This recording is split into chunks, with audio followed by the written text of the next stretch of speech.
Everyone was trying to keep me away from the new boy, Nick. He was rumored to have a criminal record and had just been released from a juvenile detention center. But I didn't believe the gossip. It's true that he looked a bit creepy and had his own clothing style, but wearing a black hoodie all the time doesn't mean you're a criminal. I actually felt sorry for him. Everyone was deliberately avoiding him, so I decided to let him be my lab partner in chemistry class. He was friendlier than I thought and seemed harmless, at least with me. In fact, I started to like him. We even started walking to school together. But soon, people started teasing me for hanging out with him. It's really hard for a popular girl like me to hear her friends whispering her name in the hallway. They were saying things about me hanging out with some freak.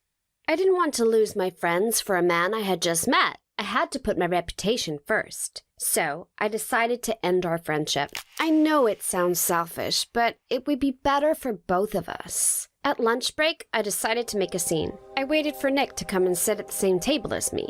As he was about to sit down, I put my backpack on the seat and told him that he should find another table to sit at, away from me. I tried so hard to not make him feel weird, but Nick walked off, looking so embarrassed, and the whole hall laughed at him. I felt really bad.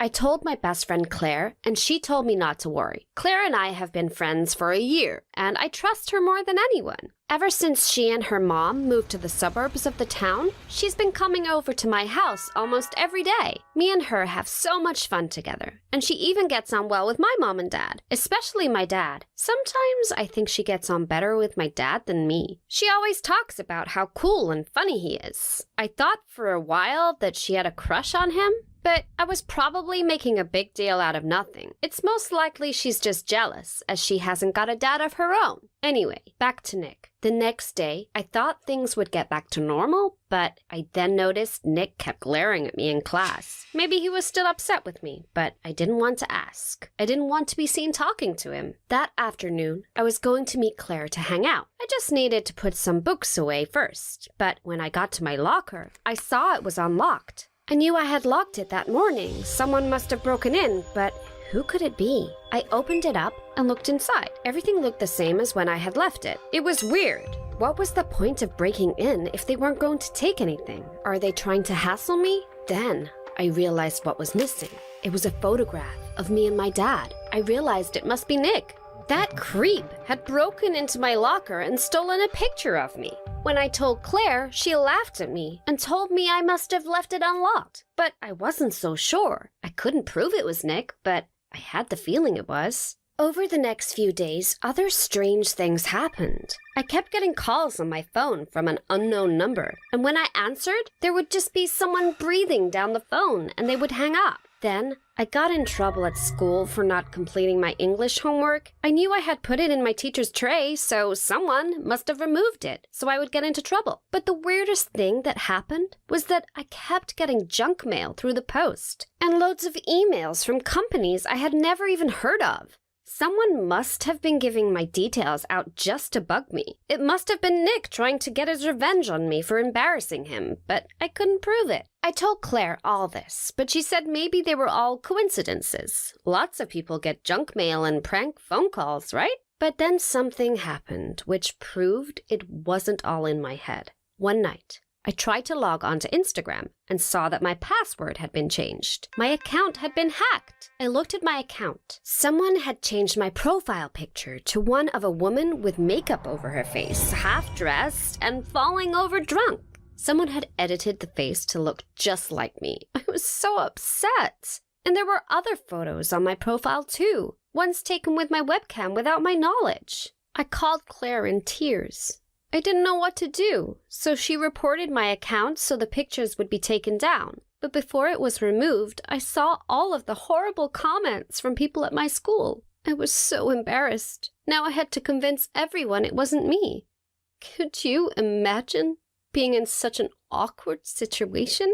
The next night was the scariest incident by far. I had to stay late after school to finish an art project. By the time I left, it was getting dark. As I walked home, I kept glancing behind me as I thought I heard someone near. Then, I heard footsteps. I quickened my pace until I was almost running. As I turned a corner, I glanced behind me. There was someone wearing a black hoodie, hiding their faces. It was Nick. He had his hands in his pocket and was holding onto something. Was it a knife? I ran straight across the road towards my house. A car was heading right towards me and had to make an emergency stop. I heard its horn go off and someone shouting, but I ignored it. I ran up my driveway. I was so close to home. But then I saw something I couldn't quite believe. Nick was stood in the dark on my doorstep. How had he managed to get ahead of me? I ran into my neighbor's garden and hid behind a bush before he could see me. I crouched in the dark for ages until I saw Nick walking around looking for me. I was so terrified. Was I about to be murdered? Nick looked from side to side, then assuming I wasn't there, walked away. Then I saw my dad's car pull up in the driveway. I was so relieved. Nick was right in front of the car. My dad would see him and I could tell my dad everything. Dad got out of the car and walked over to Nick. Then the most shocking thing happened. Dad smiled at him. The person pulled down their hood and I saw it wasn't Nick who was chasing me. It was Claire. Why was she wearing a hoodie like Nick? And why was my best friend following me? Was this some kind of sick game? Dad invited her into the house. I stood in the garden for ages, not sure what to do. Claire was the one harassing me all along? Why was she doing this? After a while, I plucked up the courage, ready to head inside. When I got in, Claire was sitting at the table, and Dad was getting ready to serve us dinner. Claire acted like nothing had happened. The hoodie she had been wearing was gone. She must have hidden it outside. I ate the meal and made conversation, but inside I was so upset and scared. As soon as Claire went home, I told Dad everything, but he laughed at me and told me that I must be making it up. He told me that Claire was a sweet girl and would never do anything mean to me, especially trying to scare me. The next day, I was too scared to go to school. I lied to Dad and said that I had a stomachache. I don't think he believed me, but he let me take the day off anyway. By the afternoon, I knew what I had to do. I headed over to Claire's house. I knew that if I looked through her room, I could find the evidence that she was harassing me.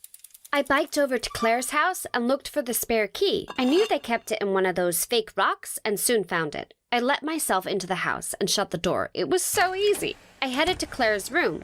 I had been there loads of times, but this time it felt different.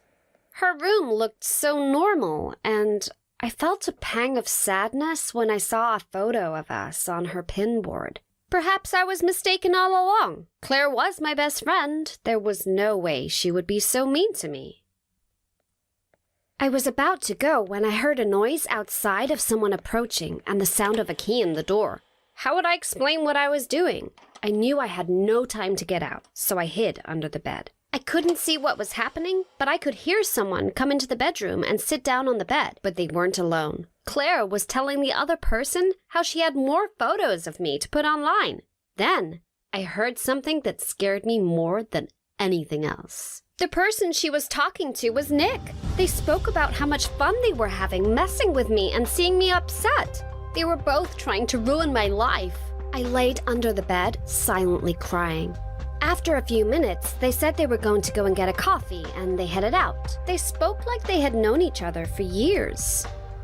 As soon as I was sure they had gone, I ran out of the house and home to my dad. I told him everything, and this time he believed me and took me straight to the police station. The police went round to Claire's house and started to investigate, and that was when the truth started to come out. It turned out that Claire had always been jealous of me, as she was convinced that my dad was also hers. She never knew her dad, but knew that my dad and her mom had dated years ago, before she was born. She was convinced that if they hadn't split up, then she would have had a better life. She was jealous of my big house and hated that my dad had gotten married to my mom, had me, and forgotten all about her. She wanted to make me suffer because of it. That was why Claire spent so much time hanging out with me. She didn't want to be my friend. She just wanted to see my dad and ruin my life. But that wasn't the most shocking thing. The police officer explained that Claire and Nick weren't strangers. They were twins. Nick had got into trouble when he was younger and had spent time in a juvenile detention center. When Claire and her mom had moved back to town, they had kept Nick a secret, as they were ashamed of him. When he had been released and moved back to town, the school agreed to keep it a secret that he and Claire were related, so it didn't affect Claire at school. When I had upset Nick, he agreed to help Claire make my life a misery. I couldn't believe that Claire had a twin, and that they had both been plotting against me. My dad was so upset that Claire and Nick's jealousy had caused me so much pain. He apologized for not telling me that he had dated Claire's mom, but he said that it had happened so long ago that he thought it was best not to talk about it. And he didn't want to upset my mom by talking about his ex. Claire's mom had moved out of town before Dad had even known she was pregnant, but he took a paternity test to settle this. It turns out he wasn't Claire and Nick's father, which was such a relief. All of the jealousy they had aimed at me, and it was all for no reason. That was a month ago. Since then, Nick has been sent back to a juvenile detention center. Claire got off with a warning from the police, but was expelled from school for breaking into my locker and stealing my homework. Her mom was so embarrassed that she moved away, taking Claire with her. Now, I have a personal attack alarm that I carry everywhere, and when I am out, I am constantly looking over my shoulder, just in case there is someone following me. I still can't believe that my best friend was actually my worst enemy. And the worst thing is, I still miss Claire. Hi, I'm Miley, and I have always wanted to go abroad. Every year my family stays in our caravan, which is okay, but it gets a bit boring as there's not much to do. I was desperate to travel to another country, where they speak a different language and eat different food. I love learning about new places and geography at school, and imagining what it would be like to see the mountains or the desert. I decided to save up money for a whole year, and for my birthday, I asked if people would give me money to help me fund my trip. Then I booked my flights, and in a month, I was ready to go. It did not go according to my plan. I didn't expect the airport to be so busy or confusing. I spent ages queuing in the wrong line and had to ask for directions to find the security gate.